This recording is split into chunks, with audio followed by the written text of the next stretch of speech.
আমাদের কাছে অসংখ্য ভিডিও আছে যেখানে বিজেপি নেতা শুভেন্দু অধিকারী, যেখানে দিলীপ ঘোষ, যেখানে মিঠুন চক্রবর্তী, শান্তনু থেকে শুরু করে অসংখ্য ভিডিও রয়েছে যেগুলো সংবিধান বিরোধী, দেশ বিরোধী, সমাজ বিরোধী, সংখ্যালঘু বিরোধী কথাবার্তা বলেছে। মুফাক্কিরুল ইসলাম একরামুল বাগানী যারা সম্প্রীতির কথা বলে, গণতন্ত্রের কথা বলে, তাদের বিরুদ্ধে অ্যাকশন।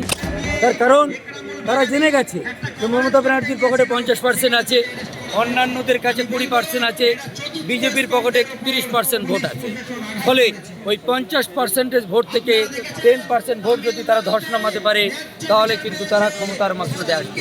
তাই তারা এসআইআরের নাম করে বৈধ ভোটারদেরকে অবৈধ ভোটারের লিস্টে ফেলে দিয়ে, ভোটার লিস্টে নাম ডিলিট করে দিয়ে তারা তাদেরকে বেনাগরিক করার চেষ্টা করছে। কিন্তু মনে রাখতে হবে, তারা যে চক্রান্ত করছে, যে পরিকল্পনা করছে, যে বিহার থেকে, ইউপি থেকে, অন্যান্য জায়গা থেকে তারা এখানে ভোটার বানিয়ে তাদেরকে ভোট দিয়ে ক্ষমতায় আসবে, তারা দিবা স্বপ্ন দেখছে।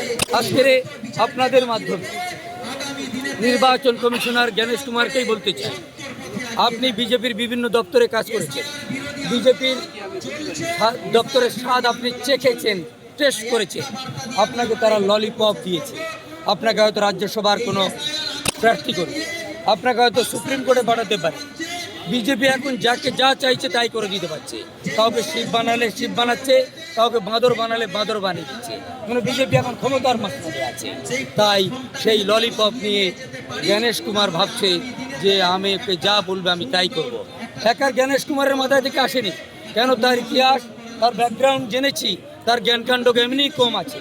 তাই তারা যুগ যুগ ধরে যারা ভোট দিয়ে আসছে, বাবা ভোট অধিকার আছে, ছেলে ভোট ডিলিট হয়ে যাচ্ছে।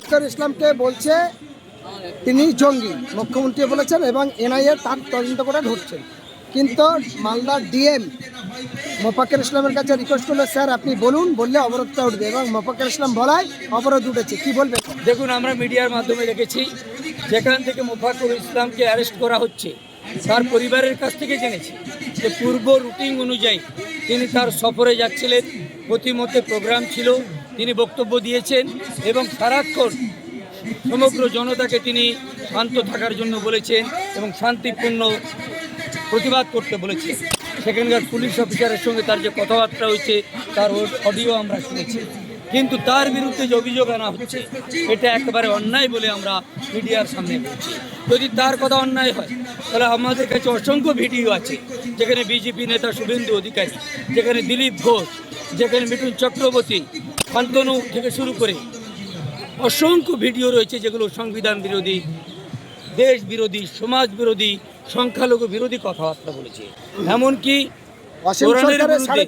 অসীম সরকার যে কোরআনের বিরুদ্ধে কথা বলল তার বিরুদ্ধে কোনো অ্যাকশন নেই। সেই অ্যাডভোকেট মুফাক্কিরুল ইসলাম একরামুল বাগানী যারা সম্প্রীতির কথা বলে, গণতন্ত্রের কথা বলে, তাদের বিরুদ্ধে অ্যাকশন। একমাত্রই কারণ সংখ্যালঘু কণ্ঠকে তারা রোধ করবে। সংখ্যালঘু কণ্ঠ রোধ করার দুটো রাস্তা, নয় তার জেলে পুরে দাও, আর নয় তার ভাঙাচোরা সিটে যেখানে হারবে নিশ্চিত সেখানে একটা টিকিট দিয়ে দাও, তাহলে সংখ্যালঘুরা উৎপাত করবে না। সেই পন্থা এখন অবলম্বন করছে বলেই আমরা মনে করছি।